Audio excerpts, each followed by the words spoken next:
En este segundo bloque de MB Noticias estamos recibiendo con muchísimo gusto al defensor de vecinas y vecinos de Montevideo, sociólogo Daniel Arbulo. Un gusto que estés con nosotros esta mañana. ¿Cómo Muchas estás? gracias por la invitación. Bien. Bueno, ya ha pasado un año y ahora tenés entre manos el primer informe de la Defensoría que, bueno, se ha presentado un resumen en la Junta Departamental. Todavía no es público. No es público, es público la síntesis que fue la que presentamos el viernes al presidente de la Junta. Estamos esperando a que nos convoquen. El decreto lo que transmite es que hay una obligación de brindar un informe al cuerpo de la Junta y estamos afinando los últimos detalles, pero hay conclusiones bastante interesantes de este año de trabajo. ¿Cuáles podría señalar las conclusiones más importantes? En un informe que vi que estaba presentado como en dos líneas de trabajo. Una que tiene que ver con mejoras de servicios departamentales y municipales y la promoción de derechos humanos. Pero si tuvieras que destacar qué es lo más revelador, digamos, que surge. Dos aspectos importantes. Lo primero es que en términos de reclamos o asuntos que llegan a la Defensoría, casi la mitad tiene que ver con convivencia. Y eso es un llamado de atención en muchísimos de nuestros barrios. Tiene que ver con la convivencia entre vecinos y vecinas, tiene que ver con algunos desfasajes generacionales por la puja del espacio público, y esto tiene que ver, por ejemplo, con horarios, ruidos molestos y demás. Tiene que ver con una forma poco simpática de recibir los montevideanos y montevideanas a la migración, que es muy importante. Y además tiene esto de la convivencia también un papel de la Intendencia y de los municipios que empieza a jugar de manera importante cuando se toman algunas decisiones que por más que estén en la norma, no necesariamente contribuyen a la convivencia. Y hay algunas sanciones a centros culturales, espacios deportivos y demás, nos parece que tiene que llamarnos la atención. Esa es como la primera conclusión importante. La segunda conclusión es que lo presentamos como un capítulo que se va a estar afinando en estos días, tiene que ver con los cambios demográficos en Montevideo y la preocupación social más importante que hay respecto a las personas sin hogar. Montevideo disminuye la cantidad de personas en 23.000 personas, sin embargo incrementa la cantidad... intercensal, 2011-2023. Exacto, disminuye 23.000 personas. Sin embargo, ha incrementado en decenas de miles las nuevas viviendas. La consecuencia natural de esto debiera de ser que tuviéramos menos viviendas vacías o menos gente sin hogar. Sin embargo, sigue incrementándose la cantidad de personas sin hogar. Nosotros en esto hicimos dos planteos a la Junta Departamental, uno el año pasado con un informe de la Facultad de Arquitectura que advierte algo que es muy importante. En el 2030, de no mediar un cambio sustancial de políticas públicas, vamos a tener 10.000 personas sin hogar. Y esto es muy preocupante.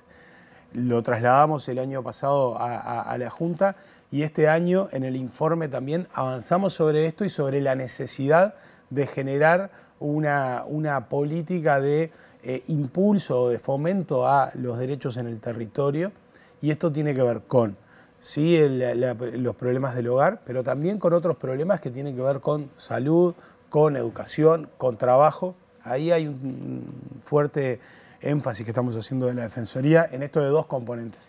Lo que vos decías, mejora de servicios de la política pública, pero también ser una Defensoría de defensa de los derechos en el territorio. Claro, van yendo por parte. La convivencia es un tema que se ha repetido en los informes previos de otros defensores. Acá capaz que, y te pregunto, el componente capaz que relativamente novedoso, aunque se ha visto en los últimos años, tiene que ver con la migración, ¿no? ¿O han aparecido nuevas formas, digamos? Bueno, el vínculo que tenemos con los migrantes en nuestros barrios es un vínculo, por decirlo de una manera simpática, complejo. Sobre todo en la zona central de Montevideo, ¿no? Ahora, la migración está en la zona central y hay un corrimiento también hacia los municipios de la periferia. En el G, por ejemplo, hay un asentamiento bastante importante de origen dominicano. Hay en el A también colectivos de personas migrantes. Y hay una cuestión que me parece importante, hay una ocupación del espacio público que es muy interesante y que debiera de convivir mejor porque tenemos distintos deportes y debiéramos de convivir mejor, porque tenemos distintas culturas y debiéramos de convivir mejor. A ver, Montevideo, la historia, Montevideo es Villa Española, es Bella Italia, es Nuevo París, es Belvedere, es Villa Cosmópolis, eso es el Cerro en estricto rigor. Sin embargo, la forma en que nosotros recibimos a los migrantes, mayoritariamente centroamericanos, es una idea que da la impresión que fuéramos un país que nunca haya recibido migración. Nosotros somos un país de migrantes, claro. Y muchas veces el reclamo tiene que ver precisamente con el espacio público, y ahí hay una cuestión de convivencia. ¿Y ahí dónde llega el reclamo? ¿Le llega a la Defensoría? ¿Le llega a la Intendencia? ¿Dónde se produce ese reclamo? A nosotros nos llega directamente en dos áreas. Lamentablemente nos llegan muchos reclamos de vecinos y vecinas molestos por la forma del uso del espacio público de los migrantes, y eso es complejo.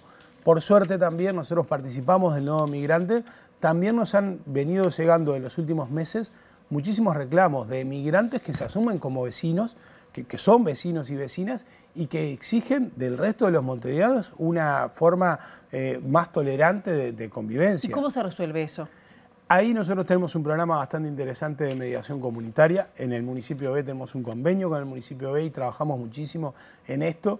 Nos parece que esto de pensar la mediación como una forma de solución de los problemas y no el papel del Estado como algo punitivo. Se incumple con tal horario y sanciono exclusivamente, o se incumple con los niveles, los decibeles que están exigidos y ahí sanciono, sino que hay que trabajar en términos de convivencia, en términos de conocer la forma de vida que hay en cada barrio, asumir los horarios, asumir los espacios públicos, no como algo que queda estancado en su inauguración, sino que tiene que ver con la vida cotidiana, digamos. Claro, y te quería preguntar sobre el otro aspecto que tiene que ver con este estudio demográfico que indica que hay una caída en la población de Montevideo, que revela en qué municipio cayó y cómo eso cambia el mapa de Montevideo, si la Intendencia o el Estado está respondiendo a eso. Bueno, esto es interesante. Montevideo disminuye la cantidad de población, de 23.000 personas menos entre un censo y otro. 15.000. ¿No parece relevante eso igual? O te pregunto, vos ya como sociólogo. Bueno, no parece relevante en números de Montevideo. Sin embargo, en números de países es un número muy importante. De hecho, si no hubiera habido migración, este número sería mucho mayor en Montevideo. Ahora, de estas 23.000 personas, el municipio D tiene una pérdida de 15.000 personas. Los otros municipios ganan algunos, el CH y el B. Ahora, hay una tensión ahí fuerte con el desarrollo de viviendas. Nosotros incrementamos la cantidad de viviendas, sin embargo, seguimos teniendo personas sin hogar. Y ahí hay un desfasaje en términos de lo que es la política pública y la población. Y incrementamos la vivienda en zonas centrales, no en todos lados. Exacto. Eso ahí hay un roce o una falta de visión también desde el Estado. Ahí yo creo que hay alguna cuestión que tiene que ver más con la promoción, y en estricto rigor no hay necesariamente una promoción de vivienda, hay una promoción de construcción. De hecho, si uno mirara, por ejemplo, en la Ciudad Vieja hay tantas nuevas cooperativas como nuevas viviendas promovidas. Si uno tuviera que apostar, las cooperativas están ocupadas al 100% y las viviendas promovidas no necesariamente están ocupadas, y en general ahí hay algunos procesos que en otras ciudades se han complejizado mucho, terminan siendo viviendas vacías exclusivamente para el turismo y no necesariamente vinculadas con el desarrollo territorial. Ahora, lo que nosotros llamamos la atención es que el proceso de transformaciones demográficas en Montevideo debiera de ser acompañado por un proceso de cambio de propuesta de políticas públicas. De hecho, hay escuelas que están sobrepobladas y escuelas que están con menor cantidad de niños y niñas. Debiéramos de pensar también que estos cambios demográficos van a incidir necesariamente en las políticas del transporte, claro, por ejemplo. Pero, claro, justo en el transporte mencionás y tiene que ver sí con Montevideo, ¿no? No tanto la política de viviendas o de escuelas, ¿no? ¿Qué puede hacer la Intendencia para eso? ¿Ya podría hacer algunos cambios en esto que estás señalando? Sí, nosotros coordinamos mucho y es una de las alianzas principales, la Coordinadora de Usuarios de Transporte Público. Ellos han trasladado cotidianamente a través de la Defensoría y de los espacios de participación que tiene con la Intendencia, esto de repensar también las líneas y repensar la forma en que vamos de un punto A un punto B. Ahí hay que pensar alguna cuestión. De hecho, es muy probable que si alguien se pone a pensar algunas líneas, son las históricas. hacen el recorrido histórico y probablemente es cierto que las grandes troncales. Los grandes troncales siguen existiendo, pero en algunas zonas el traslado de las personas ha ido de un barrio a otro y sería muy importante esto. De hecho, la coordinadora de usuarios tiene un análisis muy interesante y seguimiento bastante cotidiano de la venta de boletos y cómo funciona cada una de las líneas del transporte. Esto es público en la web de la Intendencia. Y lo que hace la coordinadora es analizar, bueno, efectivamente la línea que en la zona del municipio A la cambiamos por un local. Efectivamente eso repercutió positivamente en las personas y por tanto hay más boletos. Bueno, en algunos casos hay un problema ahí. Te quería preguntar también cómo es el vínculo con, de vuelta, la Intendencia de Montevideo, ahora que asumió el intendente Mario Vergara, pero también con la Junta Departamental, porque en el comienzo del informe o de esta síntesis decís que es necesaria una mayor autonomía. ¿Qué está impidiendo, digamos, esa falta de autonomía? Bueno, naturalmente hay históricamente una tensión entre la Defensoría y el resto de la gestión pública departamental. Es una institución que en general asume ese papel de tensionar y de cuestionar permanentemente.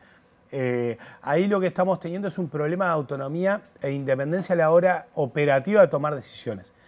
Y esto es como la Defensoría sigue siendo de alguna manera una institución adolescente que toma decisiones, pero que en realidad tiene que pedir permiso para llevar adelante determinadas contrataciones. Nosotros estamos cuestionando nuestro propio local, creemos que hay que avanzar mucho para que la Defensoría esté en un espacio accesible. El local de la Defensoría no es accesible y eso para nosotros tiene una escalera una escalera terrible el local histórico, el nuevo local, una persona en silla de ruedas no llega, tenemos que pedir permiso a la Junta Departamental para atender a una persona en silla de ruedas, eso para nosotros es muy complicado y estamos trasladándole a la Junta la necesidad de repensar, sin que esto implique un mayor gasto, la necesidad de repensar cómo la Defensoría toma sus propias decisiones, incluso con tensiones que tienen que ver con el cuestionamiento hacia el propio decreto que creó la Defensoría.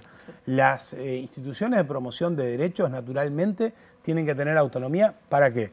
Para la contratación de equipos técnicos que puedan evaluar, por ejemplo, una política pública. Nosotros ahora enviamos a la Intendencia una recomendación vinculada con el Consejo de Niños y Niñas, por ejemplo, con una mirada bastante crítica en algunas formas. Bueno, debiéramos de tener la capacidad ¿Crítica por qué? ¿Porque no se convoca?